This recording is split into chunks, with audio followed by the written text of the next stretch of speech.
Смртта е загарантирана. Не можеме да одбереме дали ќе живееме или ќе умреме. Можеме само да одбереме дали ќе живееме пред да умреме. Константин Кисин. Добро дојдовте на Беседа, македонската емисија за високи и возвишени теми. Јас сум процесорот. Јас сум свештеникот. Денешната тема е со наслов Разговори за смртта. Денеска ќе зборуваме на тема смрт. Некој може да каже дека сме језиви, Морбидни. но напротив, ако ги прашате будистите, особено во Малезија, ќе видите дека они смртта ја користат како алат кадуе. Па дури и античките стоици ја имаат изреката мементо мори. Сети се на смртта, за да живееш подобро. Така ли свештениче? Ти многу ги сакаш овие античкиве стоици. Па добро, каде да почнеме?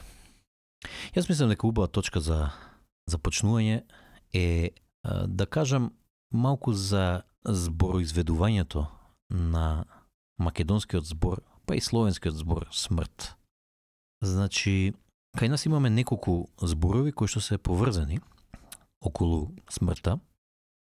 А тие се смрт, мртов, умре. И гледаме дека сите тие имаат МРТ, МР во нив. И така е во повеќето словенски јазици. И сега од кај доаѓа овој збор?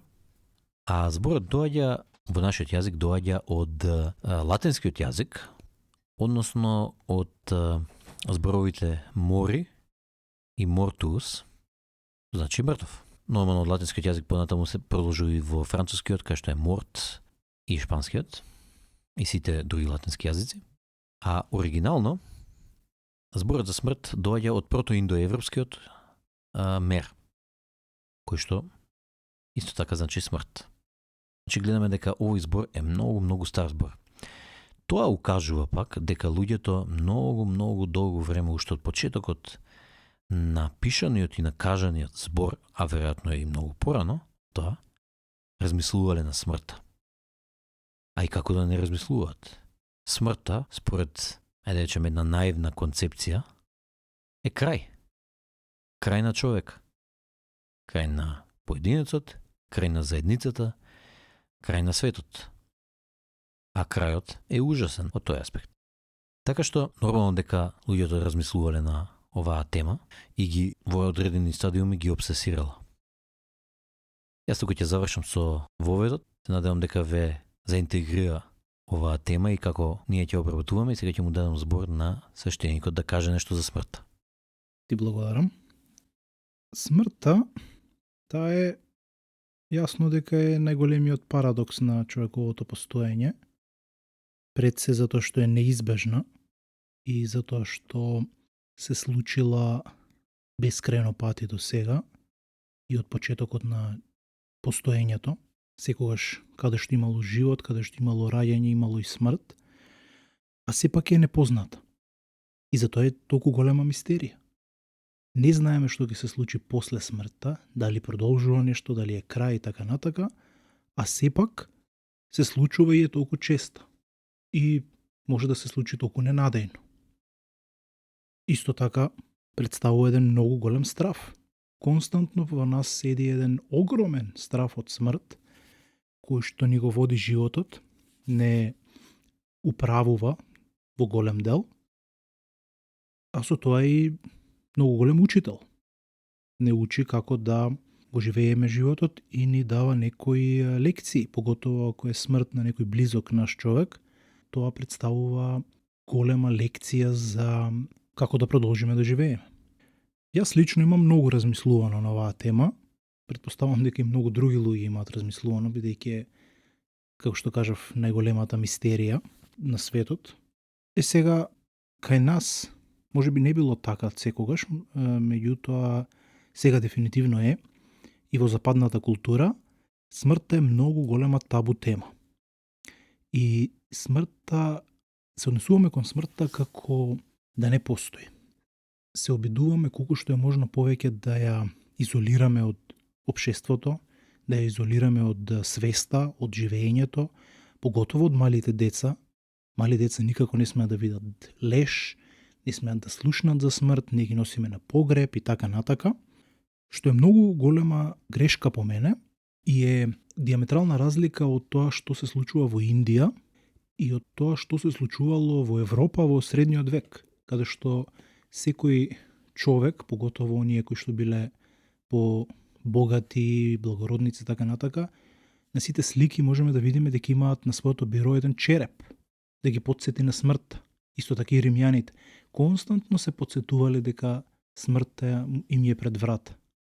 Исто така моментално во Индија лешевите или мртовците се палат и се носат во има една процесија на мртвото тело низ целото село или низ градот, каде што сите го гледаат и така натака, поготово малите деца, и тоа не е, мртов човек не е нешто чудно, не е нешто крајно језиво, нешто од кое што треба да се бега, туку децата од мали години учат дека тоа е природен процес и нешто што неминовно ќе се случи.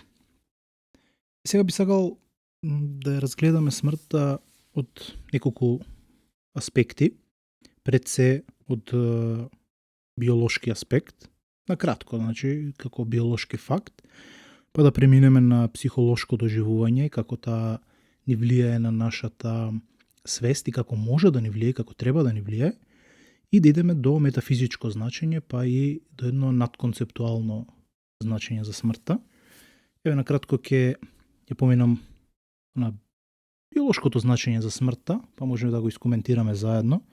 Значи, смртта биолошки е екзистенцијален феномен, сосема природна појава, која што во природата е честа исто како што е раѓањето, исто како што е исхраната и така натака.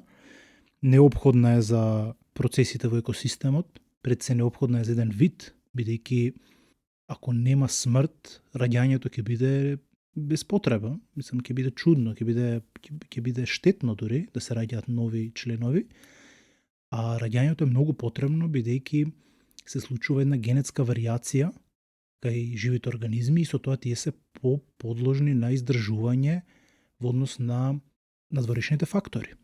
Значи се создава генетски диверзитет. А за да може да има генетски диверзитет, мора да има смрт и мора да има ново раѓање.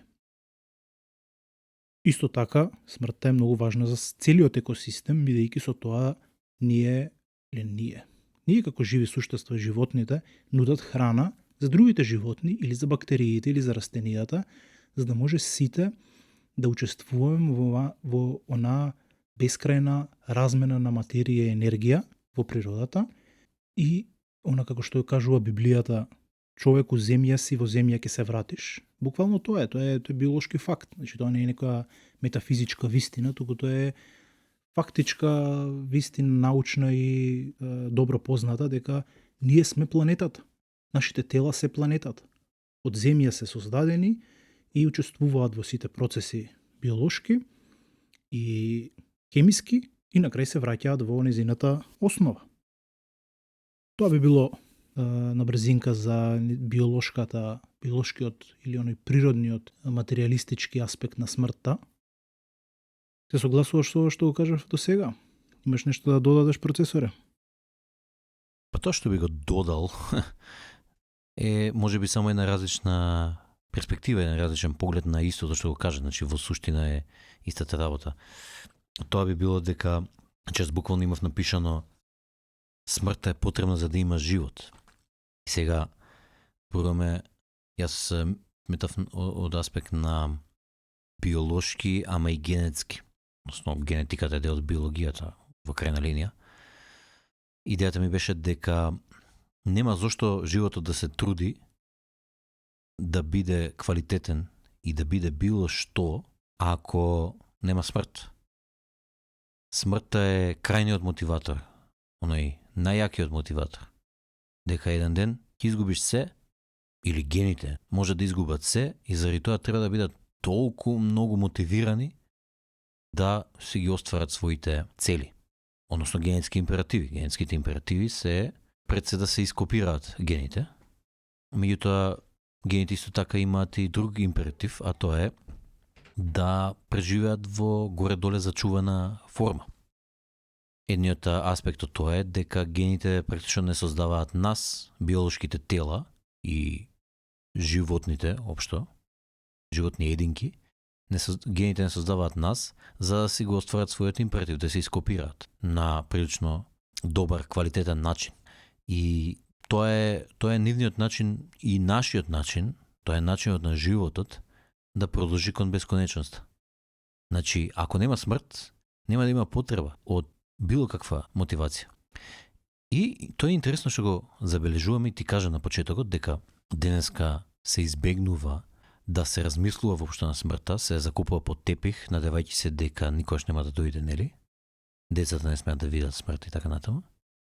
Интересно што се случува е дека со тоа закупување под тепих, бегање од соочување со смртта, луѓето стануваат значи не можат на природен начин да се озрат затоа што не се соочуваат со смртта и со незината страотност, не страдаат од тоа соочување, затоа не зреат, остануваат подетинети, односно детинести, и ја губат мотивацијата.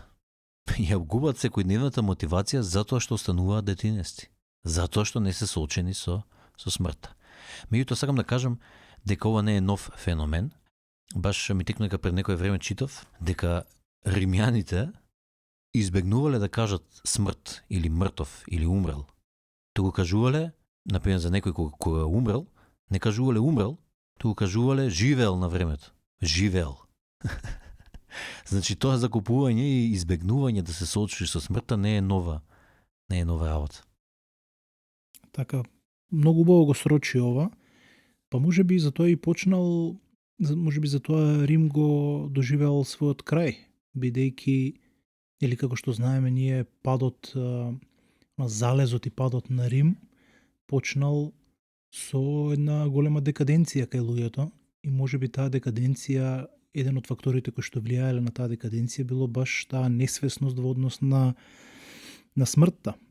Очекувале дека ќе живеат вечно и дека нема потреба да бидат сериозни за животот, нема потреба да бидат зрели, може да си тонат во својот хедонизам, да си уживаат во својот лепи циркус и постепено, како што се менувале времињата, им хаосот им дошол пред очи, но тие биле веќе неспособни да се соочат со него и се распаднале.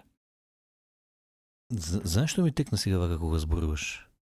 Многу убаво што го спомнува, затоа што ми изгледа дека ова е главниот аргумент зошто хедонизмот е погрешен.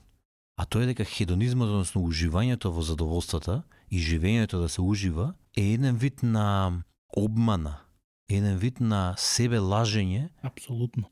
Дека нема смрт. Дека можам да направам што сакам сега во моментов, затоа што нема утре. А утре, неминовно, во некое утре доаѓа смртта. И ако не мислам на утре, тогаш ќе уживам сега. И мислам дека ова е можеби главниот аргумент против хедонистичкото живење. Апсолутно се сложувам, тоа беше и мојата поента, истото сакав да го кажам. Значи не само тоа што хедонизмот е еден вид на бегање од смртта, меѓутоа тој се случува и кога не мислиш на смртта. Значи, ако не мислиш на смртта и ако не си свесен дека може да ти се случи смрт, ти ќе тонеш во хедонизам, меѓутоа исто така и бегајќи од смртта, ти тонеш во хедонизам. Значи тоа е она што се случува кога не си свесен за својата смртност и за твојата финалност и за себе како индивидуа. Значи ти во суштина сакаш да со моменталните задоволства да си го прикриеш страхот од смртта. Тоа е тоа. Тоа е буквално коренот на хедонизмот. Сега, тоа не е така за свесниот човек. Значи дури и во римско време и претходно имало луѓе кои што биле свесни за својата смртност. Тогаш смртта била и почеста и по јавна, не си можел толку силно да ја скриеш како сега. И со тоа имало луѓе дефинитивно зрели и свесни кои што го знаеле значењето на смртта и знаеле дека таа влијае крајно отрезнувачки и треба да се биде сериозен кон нејзе.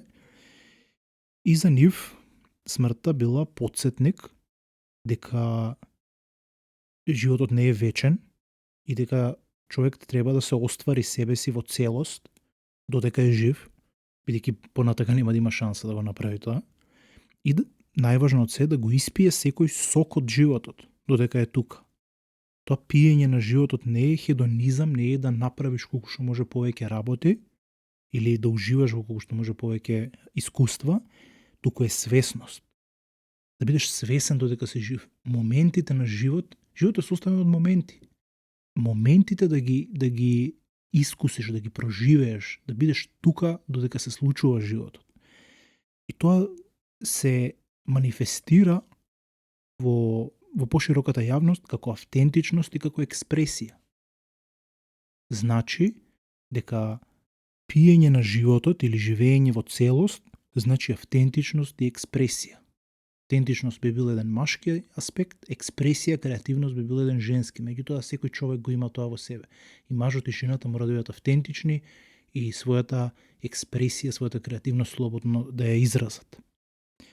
Сега, смртта исто така е еден последен тест на автентичноста. Тука доаѓа тоа мементо мори, каде што самиот факт дека човекот умира му дава смисла на животот. Значи самиот факт дека твојата приказна ќе заврши ти дава еден вид на потсетник, меѓутоа ти дава и една финалност дека ти треба нешто да направиш. И тоа нешто треба да биде финално, треба да го заокружиш. Не е само нешто да си работам цело време додека не ме стаса смрт. Туку има план некој, треба да направиш некој план каде што животот треба да го заокружиш. Почнувам од тука, го правам ова, го завршувам тоа и на крај завршувам вака. Значи животот има почеток, има крај, има своји моменти каде што си најспособен, моменти каде што не си толку способен и така натака. И треба да бидеш свесен за нив и треба убаво да ги испланираш како твојата приказна ќе ја напишеш. Значи животот е една книга која што почнува и завршува. Не е бескрајна книга, да беше бескрајна немаше да има смисла. Меѓутоа, бидејќи е крајна, животот треба да се напише со почеток, со заплет и со разврска на крај. И со заклучок. Видиш, од биолошките аспекти и од наивните аспекти пред нив, сега веќе завлегуваме во некои метафизички, философски и духовни аспекти на смртта, кои што се неизбежни. Ми текно нека кога зборуваше за биолошките аспекти, кажа, ова е прост факт, ова не се метафизички некои заклучоци или аспекти, туку е прост факт дека смртта е крајот на животот и така натаму. Ама всушност, баш тогаш сакав да ти кажам, дека тие работи не може да се одвојат. Метафизичките аспекти или филозофските или духовните се нераскинливо врзани со физичките, со биолошките и со сите. Практично затоа што смртта е крај. Во епизодата за парадоксот на постоењето зборувавме за нешто и за ништо, и односно за прашањето зошто воопшто постои нешто кога можело да не постои ништо, нели? И па смртта е тоа ништо. Смртта е тоа ништо кое што е потенцијал за се. А животот е нешто кој што е конкретизиран и кој што има потенцијал, меѓутоа не е бесконечен потенцијал, туку има одредени правила како се развива. Така што тука ќе се потсетам и, односно навратам и на една мисла, да речеме, од Ниче, кој што вика дека филозофијата всушност е рвање со смртта, односно со идејата за смртта. Рвање или совладување, борење со неј за се едно. Значи, самиот Ниче има кажа дека секој филозоф во основата тоа сака да напри со неговата филозофија, дека он се бори со смртта и со идејата за смртта, затоа што таа е крајот. И исто така зборувавме, нели, за ако премногу почнеме да избегнуваме смртта и да завлегуваме во хедонизам, настанува декаденција. Односно смртта повторно доаѓа по нас и не распаѓа. За ова повеќе можете да слушнете во нашата емисија Клетвата на декаденцијата, која што ја зборувавме пред некое време. Смртта секогаш демне. Во суштина сите може да се скршиме кога тогаш. Тоа е работата. Животот е во крајна линија кршлив. И тука би сакал да воведам една идеја која што можеби многу од нашите следачи не ја познаваат, а тоа е идејата за противкршливост од Насим Николас Талеб. Нешто изборуваше за биолошките аспекти на животот и на смртта. Зборувавме и за гените. И всушност едната од главните карактеристики, одлики на животот, со што се одликува најмногу животот, според Талеб, па и според мене, мислам дека е во право Талеб, е дека животот е противкршлив. Што значи тоа? Според Талеб има 3 категории на ентитети, да ги крстиме така, кои што постојат во стварноста. Едните се кршливи, тоа значи дека лесно се кршат под надворешни притисоци. Вторите се отпорни на промени или на кршење, што значи дека тешко се кршат под надворешни притисоци, меѓутоа има граница. Границата е повисоко поставена, меѓутоа после таа граница повторно ќе се скршат. И третите се противкршливи. Противкршливите ентитети под надворешни притисоци до одредена граница на интензитет не само што не се кршат, туку стануваат појаки. Че не се само некршливи, туку се противкршливи. Зато така го формираш anti-fragile, он го кажува тоа. Животот, биолошките системи, ако ги погледнеме, добро ќе видиме дека се противкршливи. До одредена граница на надворешни притисоци тие се прилагодуваат на нив и стануваат појаки. Класичен пример е одиш во теретана и вежбаш и мускулите ти стануваат појаки, затоа што ги подложуваш на притисоци. Меѓутоа и гените, ако ги погледнеме, и тие се противкршлив аспект на досегање кон бесконечност.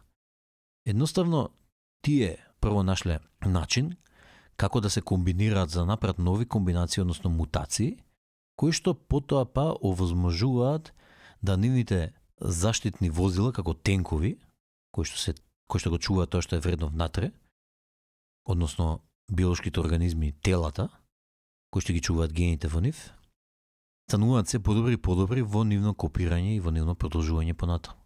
И тоа е противкршливост. Гените под надворешни притисоци имаат мутации и само најдобрите мутации остануваат, тие што се подобри, во копирање и во продолжување понатаму.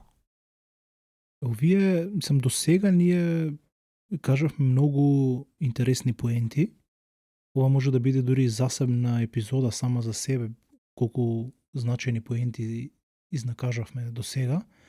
Меѓутоа, смртта е многу комплексна и можеме да ја погледнеме, таа има еден аспект како финалност, како крај, тоа го зборевме до сега, а исто така има и еден аспект на премен, на трансформација, во еден вид на што после смртта, што се случува после, дали се случува нешто, без разлика дали се случува или не, таа има своја финалност, тоа е неминовно, меѓутоа, што после тоа, се поставува прашањето.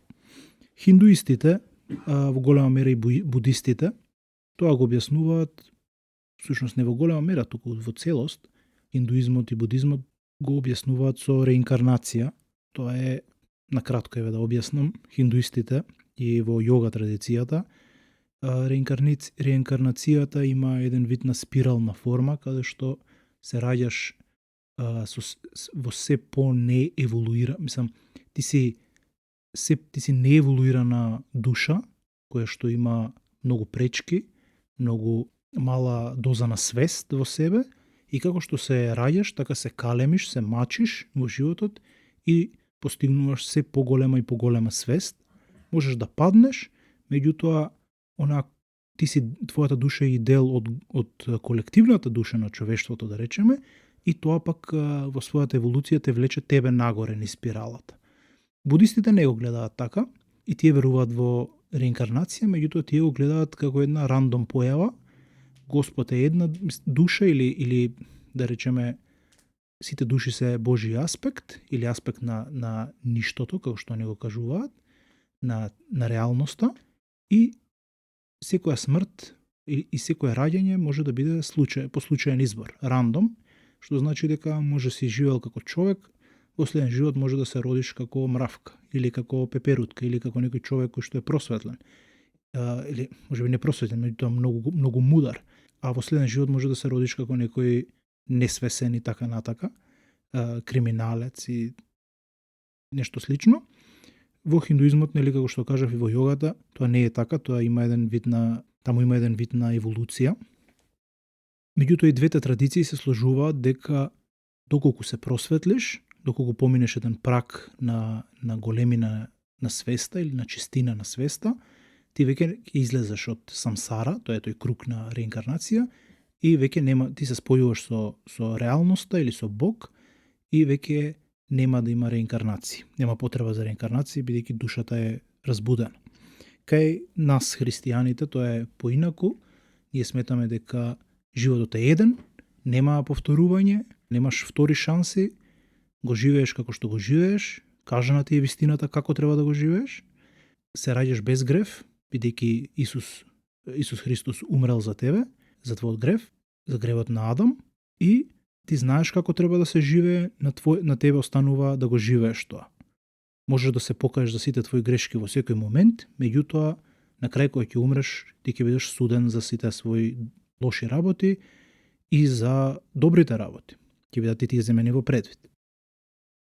Само би искоментирал тука една работа. Знам дека во католичката доктрина секој дете, секој човек уште од раѓање има некој основен грев. Во смисла на од бескрајниот потенцијал на Господ се сотворил во нешто конкретно кое што има материјална форма, материјално постоење во универзумот и повторно го преживува падот од рајската градина. Дека детето, односно бебето, пред да воопшто зачне, постоело како во рајската градина, меѓутоа кој ќе зачне, кој ќе се роди во материјалниот свет, веќе паднало, излегло од рајската градина. И тоа е кај основниот некој грев, кој што па во нивната доктрина треба да е мотиватор, така го користат они, така го кажува, дека треба да е мотиватор да бидеш постојано доблесен и да не бидеш грешен, затоа што имаш постојано еден грев кој што треба да се, како кажам, да го решиш или да го совладаш. Во ред. Не сум запознаен баш со тој аспект. Јас колку што знам, христијанството има еден првичен грев, кој што бил Адамовиот грев, меѓутоа Исус Христос умрел земајки го тој грев со себе. Сега возможно е, и тој веќе не се раѓаме со тој грев, меѓутоа возможно е да има нешто во догмата, во самото католичко размислување, кој што јас не сум го прочитал, каде што има некој аспект, некој помал грев, поситен грев во однос на самото раѓање или самото инкарнирање, отелотворување и така натака. Една напомена само што сега ми текне, дека сите оние аспекти, оние термини инкарнација, реинкарнација, медитација, контемплација, ние мислиме дека се некои ориентални термини кои што се странски за нас, меѓутоа тоа нема врска. Тие се сите со потекло од христијанството. Многу христијани мислат што е тоа медитација или контемплација или не знам реинкарнација. Тоа не се наши работи. Напротив, тоа се христијански, латински термини, кои што ние сме им ги дале на нивните термини и сме ги смениле нивните термини. Тие за медитација имаат раджа јога, да речеме хиндуистите. Никој таму не рекол ке седнам да медитирам. Туку тие прават некој вид на јога или некој вид на процес и така натака. За инкарнација, односно за реинкарнација, тоа доаѓа од карне, во коренот, карне е месо, да. Карнаре е глагол да се вмеси, реинкарнаре е да се вмеси повторно, во смисла да повторно се изјави во физичка или биолошка или месна форма. Апсолутно. Исто така, самиот концепт на реинкарнација ние долго време сме го имале во нашите филозофии, поготово многу слично со будизмот, каде што европските филозофи, античките европски филозофи, многу пати имаат спомнато дека ние умираме и се раѓаме во секој момент, меѓутоа пред се умираме и се раѓаме кога ќе се роди некоја мисла во нас и кога ќе заврши таа мисла во нас. И тоа е исто така и теоријата или објаснувањето на Екарт Тол, кој што е европски духовник, можеме да кажеме еден вид на модерен, секуларен духовник, бидејќи ги објаснува работите низ аспект на она што можеме да го утврдиме, не завлегува во некои необјасневи метафизички теории. И тој баш така кажува, реинкарнацијата е вистинска, инкарнацијата и реинкарнацијата се случуваат цело време, кога ти мислиш нешто, веќе твојот дух се инкарнирал во некоја идеја, во некоја мисла. И кога таа ќе заврши, ти си умрел и сега е време да се реинкарнираш во некоја друга мисла. Меѓутоа, кога ќе завршиш да се реинкарнираш кога таа самсара ќе прекине во еден момент, тоа значи ќе прекинеш да мислиш, ти си фактички просветлен за тој момент. Просветлен си се додека не почнеш пак да мислиш нешто и не се инкарнираш во ново битие, да речем. Сега ми текна дека македонскиот или балканските народи од една страна се изгледат толку многу напред и просветлени и духовно поврзани, што им кажуваат на луѓето, ајбе не филозофирај, или доста филозофира, што значи прекини да мислиш и ќе се просветлиш. Баш така. Потребно е да филозофираме некогаш, потребно е да размислуваме, меѓутоа уште попотребно е во еден момент да запреме со размислување и само да се препуштиме на нашите чувства, на нашите сензации и пред се на нашиот дух, да го почувствуваме него и да му дозволиме да зборува во еден момент, а не само мозокот да ни дрнда 100% од времето. И тоа е всушност квалитетот на живот, тоа е оно што го зборевме на почетокот за смртта, дека квалитетен живот, кога си свесен дека ќе умреш, ти живееш квалитетно. Квалитетен живот значи токму тоа, да не мислиш толку многу. Во ред е да мислиш понекогаш, поготоа кога е потребно, меѓутоа да знаеш дека кога не е потребно да мислиш во одреден момент, треба да прекинеш. И меѓутоа ние, поготоа на западот, меѓутоа целото човештво запаѓа во таа голема болест, да речеме, каде што мозокот не може да им запре. И тоа е како да го замислиме како раката цело време да ни мрда. Цело време ти се тресе раката и сега кога сакаш нешто да земеш со незе, во ред ќе земеш, ќе земеш од едно место, ќе го оставиш на друго место. Меѓутоа, кога треба да заврши тој процес на земање и на оставање на предметот, раката ти е смирена, ти виси надоле. Меѓутоа, ако цело време ти мрда, ти се тресе, ти оди нагоре, таа не е функционално. Е така и со мозокот. Мозокот треба да се вклучи, да мисли, да одлучи нешто, да заклучи и после тоа, кога веќе завршил тој процес, треба да запре. Кај нас не се случува тоа. Не запира, туку само нешто се случува, само некои мрмљања има, траскања има во главата и нема мир. И тој немир всушност ги ексцитира и ги возбудува и нашите чувства и затоа не можеме да го почувствуваме животот вистински, не можеме да се препуштиме на нашите чувства и не можеме да имаме вистински да го почувствуваме моментот и вистински да го почувствуваме животот. Ова ме подсети на уште една идеја или концепт од католичката доктрина за Луцифер. Според нивното објаснување, ако добро сум го сватил, Луцифер, односно практично, како кажем, ангел на светлината, Луци, нели? Луче, тоа е светлина на италијански, односно на латински, лукс. Тој под светлина се мисли свесност кај нив и практично Луцифер се заљубил во себе си, односно умот се заљубил во себе си. Свесноста се заљубила во себе си. И тоа е основната точка на нарцисоидноста и основната точка на грешноста. Апсолутно се согласувам. Всушност, тоа е моето увидување на што всушност е сатаната. Сатаната е најдобро објаснето како колективното несвесно, колективното его на целото човештво кое што ги создава сите оние војни и страдања во светот, сите оние неправди и така натака, а неговиот син е антихристот, кој што е всушност егото, индивидуалното егото во нас. И тоа е спротивно на Христос во нас, кој што е нашиот чист дух. И христијаните многу убаво го објасниле тоа на времето, поготово во Откровение во Библијата, меѓутоа како што одело времето, тоа се дилутирало и го добиваме она што го добиваме сега. Многу убаво го објасниле, само кој да ги слуша.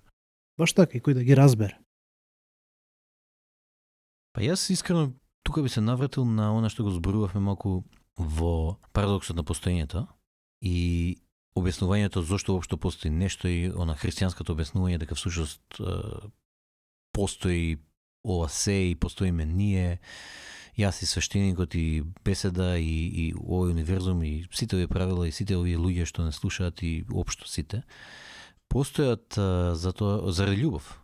Затоа што Бог не морал да не создаде, а ете не создал. Не изјавил вака. Всушност ние сме Бог, само значи сме заборавиле дека сме Бог, односно тој направил да заборавиме за да продолжиме да живееме. Но малку по малку ни укажува на тоа дека всушност ние сме Бог и дека ова е само приказна, само еден вид на сон во наводници. И сега интересното е, ова баш и Лео Гура го расправаше во една негова епизода. Знаеш, затоа на почетокот кажав дека наивната концепција е дека треба да имаме уплав од смртта, зашто тоа е крај, готово завршува нашиот живот и тука од таму има она бесконечна пауза и веќе ништо не се случува понатаму. Меѓутоа тоа има причина зашто кажувам дека е наивна концепција, затоа што еве и баш и Лео Гура тоа го објаснуваше дека на крајот кога ќе настапи смртта, ние повторно ќе се вплотиме со Бог. И тоа не само што е лоша работа, тука е можеби и најдобрата работа што постои, нели? Да повторно се сетиме дека сме Бог. Сега неминовно е дека нашата оваа приказна на животот, јас како процесор, тогаш ќе заврши. Сега, знаеш, некој тоа па би го сфатил и на уште еден па друг еден наивен начин, а тоа е дека да се убиеме тогаш, затоа што одма ќе се сплотиме со Бог. Не е така, не е така. Оваа приказна наша, која што ја живееме, Бог си ја замислил и ќе заврши тогаш кога си ја замислил. Кога ќе заврши, тогаш ќе биде во ред смртта. А додека трае, е во ред да трае. Додека трае процесорот, е во ред да постои процесорот и да е жив. Меѓутоа кога ќе умре процесорот, е во ред да умре. Во ред е во било кој аспект и смисл. Така што не е идејата да се самоубиеме, па и во христијанството практично самоубиството е забрането, нели? Греф е. Меѓутоа, ако јас малку од по-слободен аспект го гледам тоа, за мене не е греф да се самоубиеш, ако така требало да биде, меѓутоа самата приказна која што ја живееш е исто така во ред да ја живееш и не треба да се самоубиеш затоа што и таа е во ред да ја живееш. Кој ќе дојде на крајот да настапи смртта, а неминовно ќе дојде, тоа ќе биде сосема во ред. И тогаш смртта ќе биде добра работа, затоа што тогаш ќе застане процесорот и тогаш повторно на сцена како свест ќе настапи Бог. Апсолутно. Ова е многу добри поенти кажа сега, со тоа што мислам дека ја начна на највисоката форма на објаснување на смртта, а тоа е ја објасни како илузија, а не како факт. Исто така само сакав да се надоврзам во однос на тоа за самоубиството дека е греф и така натака, тоа е грешка и во хиндуизмот и во будизмот исто така. Зошто? Па бидејќи ако се самоубиеш, не значи дека ти си се просветлил, дека таа свест се разбудила и дека Господ се разбудил во тебе, туку баш за смртта е мистерија. Не си се разбудил, туку и во хиндуизмот и во будизмот ти ќе се реинкарнираш повторно, ќе се вратиш во процесот, ништо нема да се смени и тоа страдање ќе остане пак во тебе, пак треба да го проживееш, може би дури и потешко ќе стане, а во христијанството ти одиш во пеколот.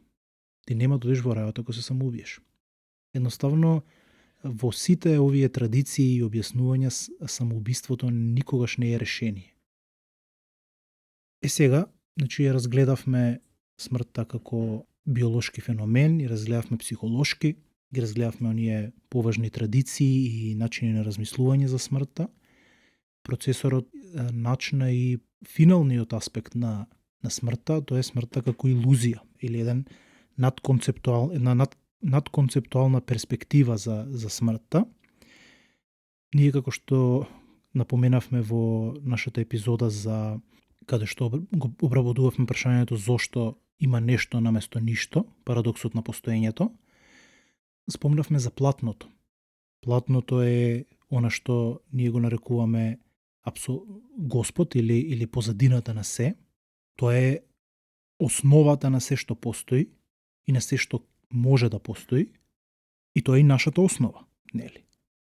И платното, бидејќи позадина на се и бидејќи не учествува во материјата, меѓутоа тоа е надвор од постоењето и покрај тоа што е основа на постоењето е надвор од него. И како таква, таа основа не може да умре. Телото може да умре, нашиот идентитет може да умре, мозокот, сите наши мемории ќе исчезнат и така натака, меѓутоа онаа основа во нас, која што е првичната, која што е, како да кажам, исконскиот дел од нас, кој што постоел уште пред да постои времето и универзумот, тој не може да умре. и тој ќе остане секогаш. А тоа е она кое што ние го нарекуваме живот, го нарекуваме свест, го нарекуваме дух и така натака. Значи има дел во нас кој што на кои аспекти да го гледаш, и од христијански, и од ориентален, и од научен аспект, и од атеистички аспект, едноставно има дел од нас кој што не може да умре, бидејќи никогаш не се родил, никогаш не постоел. Пред постоењето е. Тоа ќе го кажав баш како еден аргумент, односно објаснување за тие што не им е јасно како тоа има во нас нешто, ама тоа не може да умре, и па затоа што тоа е бескраен потенцијал. Тоа не е ништо конкретно, не се изјавило во ништо конкретно, нема почеток и заради тоа не може да има ни крај. Тоа е бескраен потенцијал, од него се изјавуваат сите работи, ама самото тоа е неизјавено, е бескраен потенцијал, нема почеток ниту крај. Апсолутно, тоа е всушност законот, природниот закон кој што дозволува да има живот. Тој како закон не може да исчезне со смртта на материјата преку која што тој закон се пројавува. И исто така, тој закон за живот мора да е жив. Мора да ги има во себе аспектите кои што ги пројавува преку нешто. Од овој аспект, смртта, значи од надконцептуалниот аспект кој што сега го објаснивме, смртта нема смисла. Таа е бесмислена. Кога гледаме од оваа перспектива, не постои смрт и ние не можеме да умреме. Меѓутоа, од овој аспект, ние не можеме ни да се родиме. Тоа значи дека раѓањето и смртта се всушност еден ист процес кај човекот, додека пак животот е процес кој што е бескраен. Ова е може потешко да се разбере, може би слушателот треба да го паузира тука видеото и да размисли на ова што се кажа, бидејќи не е лесно да се восприеме. Меѓутоа, ако длабоко размислиме, ќе видиме дека спротивно на смртта не е животот, туку спротивно на смртта е раѓањето, а животот е еден процес кој што е бескраен. И тој продолжува и после смртта, меѓутоа не во форма на човек, туку во некоја друга форма, и без разлика дали си пред раѓањето или после раѓањето, или пред смртта или после смртта, секогаш ќе постоиш во еден аспект на оно што го викаме платното или Господ или едноставно апсолутното постоењето. Да. И така натака. Сега и покрај тоа што го објаснивме вака, јас мислам дека ние како животни, значи повторно ќе се вратам на најосновното објаснување, животинското, дека ние како животни во нас е кодирано да се плашиме од смртта, да бегаме од таму каде што имаме опасност, да работиме за подолго да живееме и така натака, бидејќи едноставно животот сака да преживее и сака да живее подолго и поубаво и посовршено. И поради тоа, она основна биолошки страф од смртта секогаш ќе постои, меѓутоа теророт и страдањето од смртта, тоа е чисто психолошки и тоа може и треба да исчезне со растењето на свест. Со духовниот раст и развиток. Па, свештениче, мислам дека тука веќе можеме и да завршиме, а? Може, со тоа што сакав уште една поента да кажам, а тоа е дека целта на овој живот е всушност да се умре пред да се умре биолошки. Што значи тоа? Тоа значи да се ослободиме, да доживееме еден вид на его смрт или смрт на личноста, на оно што ние мислиме дека сме, и да се преродиме во таа свест, тој живот во нас, пред навистина телото да ни умре. Ако тоа успееме да го направиме, ние ќе сватиме дека смртта не постои и дека животот е всушност вечен и продолжува секогаш. Тој не почнал кога сме се родиле ние, туку постоел од секогаш и нема да заврши со смрт. Ова ме потсети на еден исказ Сем Херис, ова пред години зборам, му ја слушав емисијата и имаше, го повика тој што му бил гуру по медитација и духовен гуру и ми текнува дека го прашуваше него кога си се просветлил нешто во таа смисла. И човеков кој што заборив сега како се вика, му кажа дека кога он бил кај некој си учител, тој учителот кажувал разни работи, додека медитирале или додека ги поучувал. И дека просветлувањето, односно нечеме тој аспект му се случил, му се отклучил во моментот кога неговиот учител кажал да се биде одроден, to be unborn. И дека тој аспект кога го поимал, го просветлил. Буквално тоа што го кажа ти пред малку. Денеска кажавме многу аспекти на смртта и од многу различни погледи и точки ја разгледувавме. Осеќам дека за секоја ова точка и секој аспект можеме да зборуваме уште по 5 емисии да снимиме, но некаде мора да завршиме, така што може да ги оставиме деталите на овие аспекти за следните снимки. Се согласуваш ли? Да. Мислам дека сега е време за сиже. Да. Иако осеќам дека не сме завршени. Да, меѓутоа во една епизода не може да се завршат вакви теми, може да се започнат, да се разработат до некаде и тоа е тоа. И тоа е убава работа бидејќи му оставаме на гледачот да си ги финишира работите во него. Така е. Ај ти размисли си ги малку, кај тебе. Во ред, едно кратко сиже. На почетокот почнавме со разгледување на збороизведувачките аспекти на зборот смрт, дека доаѓа латинскиот морот, кој што доаѓа од протоиндоевропски мер и така натаму. Потоа ги разгледувавме биолошките аспекти на смртта и генетските аспекти на смртта, па потоа се префрливме на метафизичките и филозофските аспекти на смртта и на крајот стигнавме до духовните аспекти на смртта, особено до идејата или сознанието, откровението дека смртта е илузија. Затоа што не може да умре она кое што не се родило. Не може да има крај она кое што нема почеток. А со оглед на тоа дека во секој од нас постои платното, од него сме изјавени, а тоа платно е бесконечен потенцијал кој што во ништо не е изјавено, а воедно е изјавено, тоа значи дека тоа платно никогаш не може да умре, нема крај. И затоа смртта е илузија од тој аспект. Ги дискутиравме и нормално и христијанските, будистичките, хиндуистичките аспекти на смртта, можеби не ги спомнавме даоистичките, нека остане за некој следен пат, зашто и тие имаат многу интересен пристап тука. И пред да му оставам на свештеникот да даде прагматични и практични совети, сакам да дадам јас еден прагматичен и практичен совет, а тоа е да размислувате на смртта, можеби дури на начин како што малезиските будисти размислуваат. Тие земаат слики од мртви луѓе и си ги ставаат пред себе и медитираат на нив. Свештениче? Ќе се надоврзам со тоа што исто така и римјаните имале една практика таква, се вика негативно визуализирање, каде што визуализираат дека се мртви или дека се во некоја мера осакатени и така натака, и пробуваат да го во својата глава да си го обмислат каков би бил животот ако се мртви, како би продолжил животот или како би живееле ако се осакатени и така натака.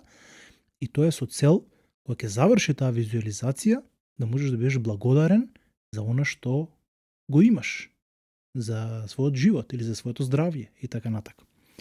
И сега да преминам на практичните и прагматични совети. Во нашите дискусии тука потегнавме неколку аспекти од кои што може да се извлечат многу убави практични совети. Пред се, кога зборувавме за психолошкиот аспект на смртта, ние кажавме дека интеграцијата на смртта во нашата свест ќе го промени нашиот живот. Значи, ако ние сме свесни за смртта, ако ја очекуваме и ако знаеме дека во секој момент може да се случи, ќе живееме автентично, ќе живееме во целост и нема да го трошиме нашето време. И тор прагматичен совет би бил не само да бидеме свесни дека ќе умреме, туку да знаеме дека нашиот живот е една книга која што има почеток, има крај, не е бескрајна и бидејќи има почеток и бидејќи има крај, треба да има и свој заплет и свој расплет, и свој вовет. Значи, треба да си обликуваш еден таков начин да не биде без везе, да не биде раштркана приказна, туку да има своја смисла. Значи, да смртта создава смисла во животот, најди си ја својата смисла бидејќи си смртен.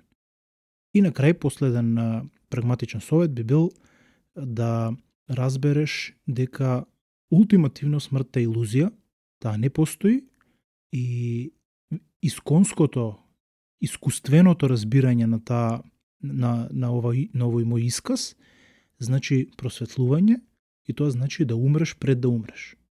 Ако успееш тоа да го постигнеш, ти ќе сватиш дека смрт никогаш не ни постоело.